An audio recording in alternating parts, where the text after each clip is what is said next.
ഇല്ല എന്ന് പറഞ്ഞ 49 പിതാക്കന്മാരെ. അതിനുശേഷം എപ്പോഴാണ് പാമ്പാനി ഈ സഭയെ നശിപ്പിക്കാൻ ഈ മാർത്തോമാ ശ്രീകാര്യ മൗണ്ടിലേക്ക് കയറി വന്ന പൊട്ടനായിട്ടുള്ള തട്ടിലെ പൊട്ടത്തരം അഭിനയിക്കുന്ന തട്ടിലെ വട്ടനെ പോലെ ജീവിച്ചുകൊണ്ടല്ല നടക്കുന്നത്. സ്വന്തം കുടുംബത്തിലെ പ്രശ്നങ്ങൾ ഉണ്ടാകുമ്പോൾ തന്റെ കുടുംബം എറണാകുളം അന്തമാൻ അതിർവകയാണ്. ഈ കുടുംബത്തിൽ പ്രശ്നങ്ങൾ ഉണ്ടാകുമ്പോൾ ഈ കുടുംബത്തിലെ പ്രശ്നങ്ങൾ പരിഹരിക്കുവാൻ വേണ്ടി ഞാൻ എന്റെ ജീവിതം എന്റെ സമയം ഒഴിഞ്ഞു വെക്കുമെന്ന് പറയുന്ന അതല്ലേ ശരിയായ കാര്യം? ലോകം മുഴുവൻ കറങ്ങി നടന്നുകൊണ്ട് ജർമ്മനിയിലും ഇപ്പൊ ജർമ്മനിയിൽ നിന്ന് ഇന്നലെ രാത്രിയോടെ പറ്റിയിട്ടുള്ളൂ. നാട് മുഴുവൻ കറങ്ങിയിടിച്ച് കിടക്കുകയാണ്. എന്താ ഇവിടുത്തെ തീറ്റ പോരാ, ജർമ്മനിയിലെ തീറ്റ തിന്നണം. ഇവിടുത്തെ പന്നി ഇറച്ചി തിന്നാ പോരാ, ജർമ്മനിയിലെ പന്നി ഇറച്ചി തിന്നണം. അതുപോലെ അമേരിക്ക പോയി പന്നി ഇറച്ചി തിന്നണം. ഒരു ഇടിവിക്കും ഇന്നലെ ഒരു ഇടിവിച്ചോണ്ട് വരുന്നു. ഞങ്ങൾ ഒരു സമവായ കുർബാന അവിടെ ഏർപ്പാടാക്കിയിട്ടുണ്ട്. എല്ലാവരും സമ്മതിച്ചു. ആരാ സമ്മതിച്ചത്? ആരാ സമ്മതിച്ചത്? നുണ പറയരുത്, നുണ പറയരുത്. റാഫേൽ തട്ടിലെന്ന് വിളിക്കുന്ന ഒരാൾ നുണ പറയാനില്ല. ഒരു കാര്യം ഓർക്കണം, ഞങ്ങൾ നിങ്ങളെ അവിടെ ഏർപ്പെടുത്തിയിരിക്കുന്നത് ആത്മീയമായ അപ്പം നൽകുവാനാണ്. ആത്മീയമായ അപ്പം, ഭൗതികമായ അപ്പം ഞങ്ങൾ അധ്വാനിച്ചുണ്ടാക്കുന്നുണ്ട്. അതിന്റെ വിഹിതമാണോ നിങ്ങൾ ഇന്ന് കഴിക്കാൻ പോകുന്ന പന്നിറച്ചി? ഞങ്ങൾ അധ്വാനിച്ചുണ്ടാക്കുന്നതിന് വിഹിതം നിങ്ങൾക്ക് വരുന്നുണ്ട്. ഇന്ന് ജൂലൈ 3-ാം തീയതി മൗണ്ടിന്റെ മുകളിൽ 11 മണിക്ക് കുർബാനയ്ക്ക് ശേഷവും പൊതുസമ്മേളനത്തിന് ശേഷവും നിങ്ങൾ കഴിക്കാനിരിക്കുന്ന അപ്പം റാഫേൽ തട്ടിലെ നിങ്ങളുടെയൊക്കെ വീട്ടിൽ നിന്ന് കൊണ്ടുവന്നതല്ല. ഞങ്ങൾ ഓരോ അൽമാരും അധ്വാനിച്ചുണ്ടാക്കിയ ഭൗതിക അപ്പമാണ്. ആ ഭൗതിക അപ്പം ഞങ്ങൾക്ക് ആത്മീയമായ പോഷണം നൽകുവാൻ വേണ്ടി നിങ്ങളെ ആത്മീയ പിതാക്കന്മാരായി ചുമതലപ്പെടുത്തി അയച്ചിരിക്കുകയാണ്. എന്നിട്ട് ഞങ്ങൾ തന്ന ഭൗതിക അപ്പവും നിന്നുകൊണ്ട് വെറും കൃമികീടങ്ങളെ പോലെ സത്യസന്ധതയില്ലാതെ ഈ രാഷ്ട്രീയക്കാർ, നമ്മുടെ നാട്ടിലെ രാഷ്ട്രീയക്കാർ എത്രയോ ഭേദമാണ് ആലോചിച്ചു നോക്കുക. അവർക്കൊക്കെ കുറച്ചൊക്കെ പോരാതെ ചെയ്യേണ്ടി വരും. എന്നാലും നിങ്ങളെ പോലെ നികൃഷ്ടരായിട്ടുള്ളൂ. കട്ടിലെ പാമ്പാനി പണ്ട് രാഷ്ട്രീയക്കാർ നികൃഷ്ട ജീവി എന്ന് വിളിച്ചില്ലേ? അത് വിളിക്കേണ്ടത് അദ്ദേഹത്തെ ആയിരുന്നില്ല.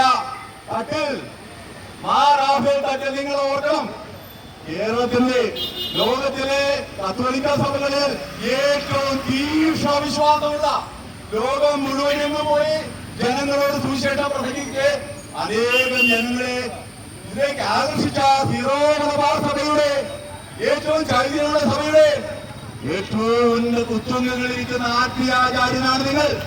നിങ്ങൾക്ക് ആ സ്ഥാനത്തിൽ എന്ത് യോഗ്യതയുള്ളൂ? സത്യവും നീതിയും പുലരുന്നതാണ് ആത്മീയതയുടെ ലക്ഷണം. സത്യവും നീതി ഉള്ളിടത്ത് മാത്രമേ ദൈവം ഉണ്ടാവുകയുള്ളൂ. ദൈവം സത്യമാണ്, സ്നേഹമാണ്. നിങ്ങളെ കെട്ടിയിരിക്കുന്ന അരപ്പട്ടയുണ്ടല്ലോ, അതിൽ നിങ്ങൾ തൂങ്ങിട്ടാണ്. നിങ്ങൾ രക്തസാക്ഷിയാക്കുവാൻ വേണ്ടിയാണ് ആ അരപ്പട്ട കത്തോലിക്ക സഭകൾ.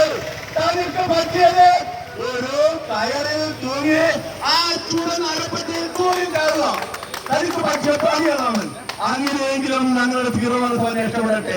പാമ്പാനി തന്നെ കുറിച്ച് ഞങ്ങൾക്കൊന്നും പറയാനില്ല. കാരണം നാളുകളായിട്ടുള്ള ഒത്തുതീർപ്പ് വ്യവസ്ഥയിലാണ്. എന്തായിരിക്കും കാരണം?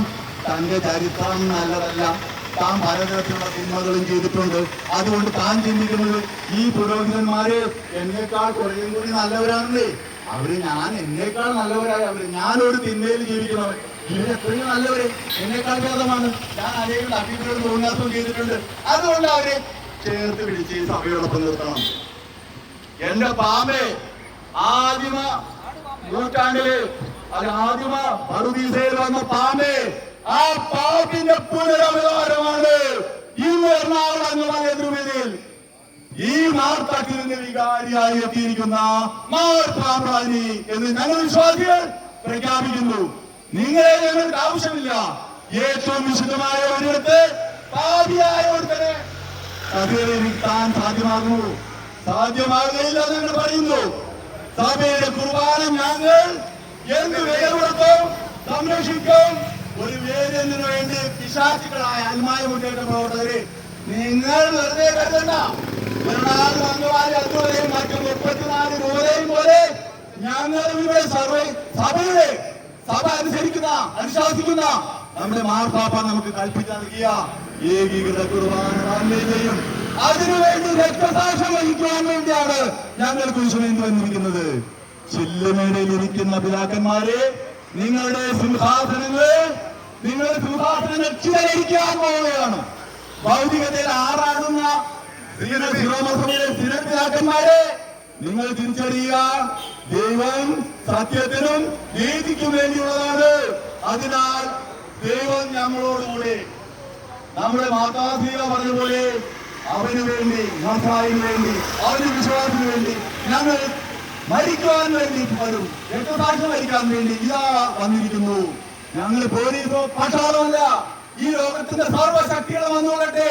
സത്യവിശ്വാസത്തിന് വേണ്ടി ഞങ്ങൾ ചോര ചിന്തിക്കൊണ്ട് നിലകൊള്ളും എന്ന് ഉറക്കെ പ്രഖ്യാപിച്ചുകൊണ്ട് ഞാൻ നിർത്തുന്നു.